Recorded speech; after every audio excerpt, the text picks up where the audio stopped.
Од овие пишувања на британските медиуми дознаваме дека според разговорите што се воделе, мигрантите треба да бидат интегрирани, да бидат присутни на нашиот пазар на трудот, особено во градежништвото, и тука да имаат трајни живеалишта. Дури има и детални информации дека Велика Британија ќе исплаќа на Македонија 20.000 фунти по депортиран мигрант, согласно новиот договор за така наречени повратни центри. И се тоа, замислете, македонските граѓани го дознаваат од странски медиуми. Ова е апсолутно недозволиво. Ова е скандал од невидени размери.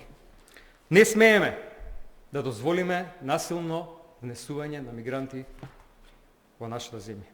Ќе покренеме за почеток иницијатива онлайн против ова. Ќе следат и следни чекори. Ги повикувам сите граѓани. Помогнете да ја зачуваме, ќе следи силна мобилизација, активност на секој ниво, у секој град, во секоја општина, во секое село. Нема да дозволиме да дојдат мигранти тука по ниедна цена. Нема да дозволиме на овој начин да се загрози безбедноста и иднината на земјата. Ние сакаме развој.